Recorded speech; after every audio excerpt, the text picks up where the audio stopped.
បាទសួស្តីបងប្អូនហ្វេនម្ដងទៀតថ្ងៃនេះយើងជួបគ្នាជាមួយនឹងមេរៀនចាស់បាទមេរៀនប្រកាសមានដដែលបាទលក្ខខណ្ឌទី5យើងបានជួបគ្នាចំនួន3លក្ខខណ្ឌឬ4លក្ខខណ្ឌរួចមកហើយបាទក៏លក្ខខណ្ឌទី1ចេញត្រី3បាទលក្ខខណ្ឌទី2គេចេញត្រីចុងក្រា2វេននេះលក្ខខណ្ឌទី3គេស៊ីផ្ដាច់ហើយបោះនាងបាទដល់លក្ខខណ្ឌទី4គេបោះនាងមកតែម្ដងបាទអញ្ចឹងថ្ងៃនេះយើងចូលគ្នាជាមួយលក្ខខណ្ឌទី5លក្ខខណ្ឌតាលក្ខខណ្ឌទី5ខុសប្លែកជាមួយនឹងលក្ខខណ្ឌទី1ទី2ទី3ទី4យ៉ាងដូចមិនបាទអញ្ចឹងដូចចេញពេលដែលយើងស្កប់នាងរួចចេញស្ថានភាពបែបនេះខាងខ្មៅគេលេងតម្រងប្រភេទបាទដាក់ទូកក្រោយគោលដើម្បីចងត្រីឡើងគោលមកបាទហើយតម្រងមួយនេះក៏មានជួបច្រើនបាទសម្រាប់ខាងខ្មៅអញ្ចឹងយើងឡើងគោលទៅធម្មតាគ្នាបាទគេឡើងគោលមកទៀតយើងឡើងគោលមួយជើងដូចគ្នាអញ្ចឹងនៅពេលដល់ស្ថានភាពបែបនេះគេមិនអាចឡើងគោលមកបែបនេះភ្លាមទេតែកាលណាឡងទៅយើងសេនេះបកបាទសេនេះលើអញ្ចឹងមុនគេមកត្រូវហ្វីផ្ដាច់មួយសិនបាទយើងយកត្រីធម្មតាបន្ទាប់មកគេឡើងគោលមកកលប៉ុណ្ណឹងនៅពេលគេឡើងគោលមកកលប៉ុណ្ណឹងគឺយើងបោះហ្វេសបាទបោះហ្វេសនេះសំខាន់បោះហ្វេសទាំងជាងនេះកុំឲ្យហ្វេសឡើងមកភ្ជុងយើងតែកាន់តែឡើងមកភ្ជុងយើងហើយបើហ្វិនកានៃគេបោះមកតយយើងស៊ីគោលដល់ហ្វីហ្វេហើយខូចថយបាទបន្ទាប់ពីយើងបោះសេះភ្ជុងទៅអញ្ចឹងបែបហ្នឹងគឺគេឡើងផ្ដាច់មួយជើងបាទដើម្បីចងត្រីរបស់គេយើងឡើងគោលត្រង់ដើម្បីកាក់ឲ្យគោលមកមុខទៀតបន្ទាប់មកខាងខ្មៅគេប្រកាសជាទូកមកកដាលវាជាហើយបាទយើងឃ្លៀស្ដាច់មកខាងស្ដាំដៃតែម្ដងបិទខាងស្ដាំហ្នឹងអញ្ចឹងអាចមានដែរទី1គេអាចមានរបស់នាងមកតែម្ដងឬមួយទៀតគេមកត្រីចុងក្តារហ្វិនបាទដើម្បីប្រខូចត្រីយើងទល់បាទទល់ហើមឲ្យត្រីមករំខានយើងបន្ទាប់មកប្រហែលជា90%ដែលគេត្រូវបោះនាងឡើងមកបើអត់បោះនាងឡើងទេគឺគេនៅក្រោមហ្នឹងគឺស្ទះជើងគ្នាបាក់ដើរបាទអញ្ចឹងតើបោះនាងមកយើងស៊ីតែម្ដងបាទគេគោលស៊ីបន្ទាប់មកយើងបាទចេញទូកតទូកបន្ទាប់ពីយើងចេញទូកតទូកទៅខាងខ្មៅគេអត់មានជំរឿនច្រើនទេដោយសារខាងគេនៅជាប់ក្រុមនឹងបាទអញ្ចឹងអាចមានគេកាត់ទូកអាចមានចេញទូកអាចមានចាក់ត្រីចុងក្តារនេះបាទចាក់ត្រីភាគរយខ្ពស់គឺចាក់ត្រីចុងក្តារនេះបាទបើអត់ចាក់ត្រីក្តារទេឥឡូវខ្ញុំសង្ខេបមួយទៅ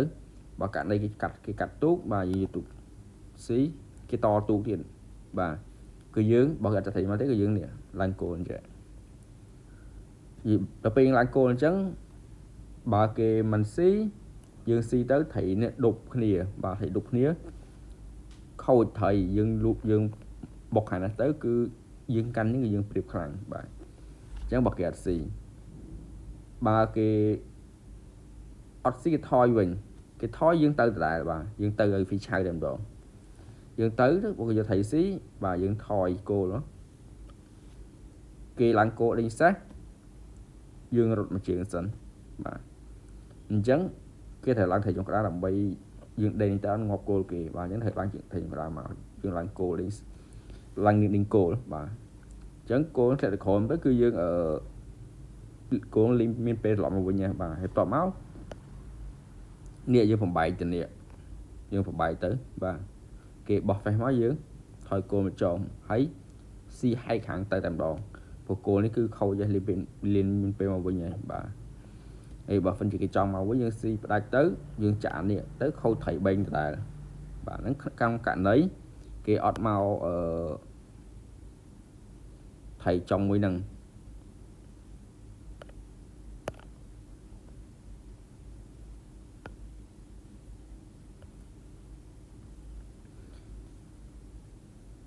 បាទហើយនេះអញ្ចឹងយើងអត់ថាពេលដែលយើងតទូកបាទនៅពេលយើងតទូកបើគេអត់មកទេគឺយើងទៅតាមផែនការដូចខ្ញុំនិយាយវិញអញ្ចឹងបាទពេលយើងទៅតគោលទៅទោះបីគេស៊ីក្តីមិនស៊ីក្តីថយក្តីខ្ញុំមកបង្ហាញបាញ់វិញអញ្ចឹងពេលយើងតទៅគេឡើងត្រីមកកាក់មិនឲ្យគោលយើងឡើងទៅតគេបានទេបាទអញ្ចឹងនៅពេលដែលគេឡើងគោលមកកាក់បែបហ្នឹងគឺយើង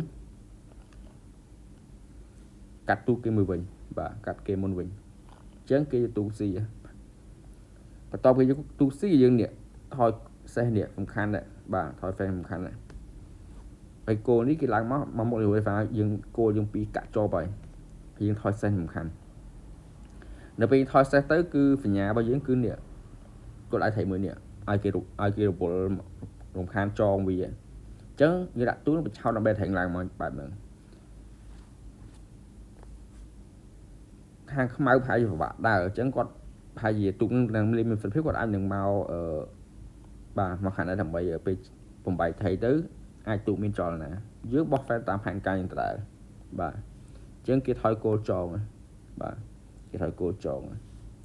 នៅពេលគេថយគោលចងផែននេះគឺយើងបាទថៃនេះបំបែកវាសំខាន់ថៃនេះបាទបើគេបោះ face មកយើងដាក់ទូបាទដាក់ទូចងធម្មតា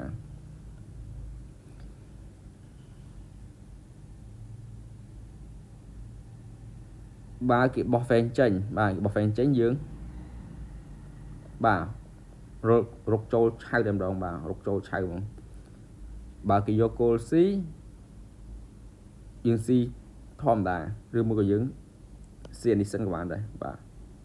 ដក face រុកចូលឆៅតែម្ដងអញ្ចឹងមានពីរជំរើសប្រភេទហ្នឹងដក face ចេញរុកចូលបាទអញ្ចឹងsẽដកបានទេហើយបើកស៊ីក៏ស៊ីទៅបាទបើកស៊ីមុនយើង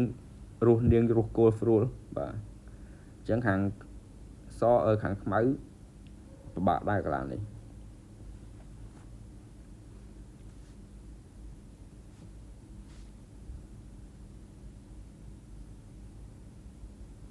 បើគេងាកផ្ដាច់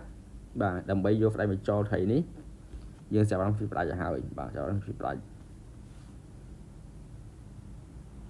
គេយកថៃស៊ីឲ្យបានយើងចាក់ទៅហ្វីអុកបាទអញ្ចឹងគេយកគោលស៊ី